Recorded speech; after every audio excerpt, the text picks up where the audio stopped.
I'm looking at that 200-day moving average, and that is the key, the absolute key level. There's only one way this market's going long term, and that is up. So the two things people need to look at right now: is there going to be a selling bay? If there is this level going to hold? If it holds and we confirm, I would long. If it breaks, I would short. So that is the area right there. That is the golden zone where people need to look at. And in the next couple of weeks, we're going to see. And I think it's really important to break everything down into simple terms and understand, what are my trigger points? Where am I going to carry out a trade? Be 3, 4, 5 steps ahead of the market. Look at anyone. They're behind the market. They're chasing behind. The market pumps, they buy. The Yep. market drops, they sell. It's too late. You need to be ahead at all Right. times. And one thing we've seen in the past too is when we have a meme coin explosion, that's an indicator of the next downturn in the Yeah, market. do you know what? It's a good shout. That I like that. I like that. It is. It is. Because same thing happened in 2018, August, July 2018, and November. The market was just flatlining. I've never seen it since flatlined so hard. And we made so much fucking money. And honestly, it was the best period. If you asked me now, when was the best period of crypto for you? It was July to November 2018. Fucking best time. Yes. Everybody. I got into Dragon Chain on KuCoin. It was launched on KuCoin. I put in like a couple $100 or something, maybe 300 or something like that, and it went all the way up to $28,000. And then I rode it all the way down without taking a single cent of profit. Now it's like zero. You call that round tipping or around the world? Oh my gosh. And it didn't last, and Disney got out of there. Disney got a lot of FUD over that. It was pretty harsh. Yeah. I mean, I've seen a lot of players come into this space over the last few years. I mean, Busta Rhymes, Akon, they're all scammers, mate. They've all come in just for a piece of the pie. But Busta Rhymes, crazy. Some of these, I best not FUD too much in case you get a fucking a lawsuit on my ass. Careful what I fucking say. And you would think that their reputation would mean more to them, when they're doing things like that. Unbelievable. And you look at these people who made all this money, and they're all like, you know what, bro? Human greed is unlimited. It's the only thing. It's our biggest weakness. And I think a lot of people coming into the space early on, it's their greed that trips them up. If you're able to control that greed early on, and you're able to be consistent and not let that greed, because it'll be the greed that gets you. It'll be the greed.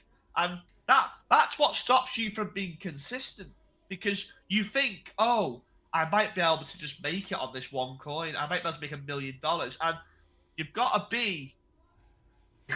Yeah, I like that. I like that. Beaver DFK. It's funny that, bro. You've got to be consistent. So it's, for me, you were saying before about DCAing in, scaling out, but you've got to be consistent with that, and then you've got to compile the profits, and you've got to rinse and repeat. So my favorite strategy for low caps, just to give you a bit of a, while we're talking about all the investing side of things, is if you've got like $10,000 available, I would only put $1,000 into a low cap. But I would wait until I get the right opportunity. I'd identify an opportunity. You see people, they ape, in, out, in, out, in, out, in, out. That's bullshit. Bullshit. You're never going to make money doing that. What you need to do is wait like a shark, and you have to smell and sense those opportunities. And when they come, when you put $1,000 in, and then what you do is, when it goes to ×2, you take your initial out.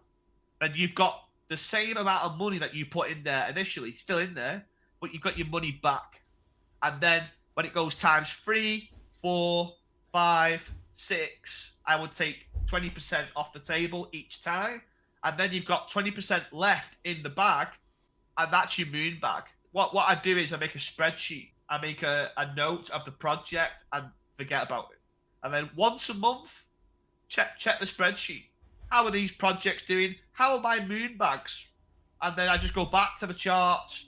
I want to keep watching, because what happens is people don't do this. They hold and hope, and then they have like 20 projects, and then they're like this on their phone, checking their phone every 5 minutes on all the Right. charts. It's all noise. It's all bullshit. And you're like that.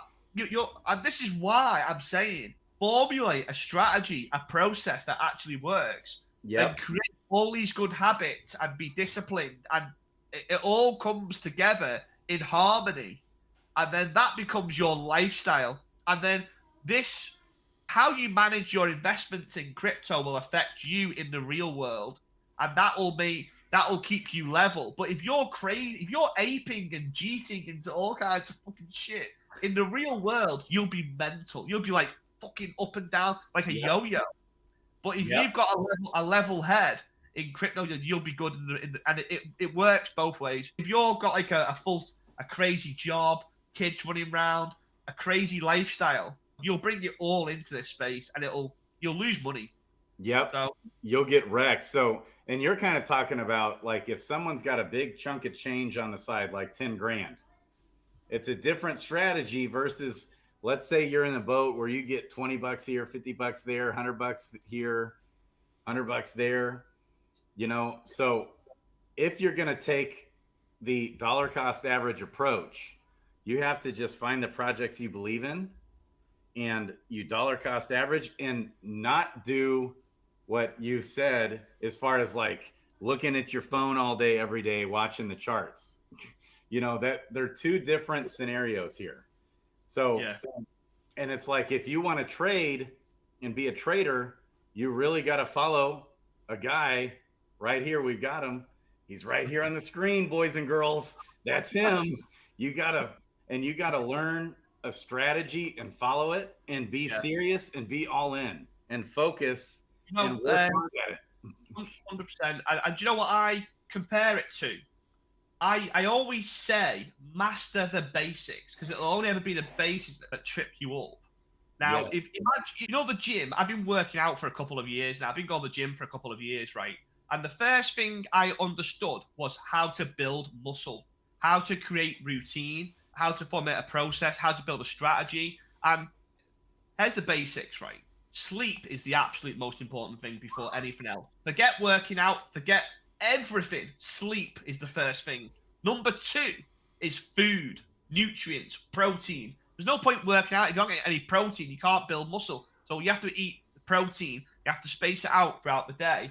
Number 3 is then working out, targeting different muscle groups, progressively overloading, your rest days, blah, blah, blah. This is all the basics, right? Now, how many people go to the gym and don't even fucking know this? Most people. Most people go in the gym and they just smash everything and hope for the fucking best. Guess what? They're doing the same thing with crypto. They're coming into crypto, smashing everything and hoping for the best. They're doing exactly the same. Yep. And there's so many things that line up with crypto, that line up with working out. Like these trading gurus are just like fitness gurus. They lure you in the same way. Fitness gurus are on Instagram with their muscles out. They take steroids, and they tell you, I can make you look like me in no time. Trading gurus drive around in Lamborghinis. They're on yachts. They've got all the pussy and drugs, alcohol. Wolf of Wall Street, innit? Yes. But that is not the lifestyle of a trader. A trader's lifestyle is very humble. It's very basic. It's very streamlined. They try to find value in all areas of their life. And what I say to people who are coming into this space, new people or anyone who's been around and still struggling, is just get the basics right and build that platform, build that foundation, because that is what you're going to build everything else on. And if that isn't solid, it'll just keep falling down. Whatever you build on it will just keep falling down. Get the basics right, because it'll only ever be the basics that trip you up. And everything else will come in time, naturally.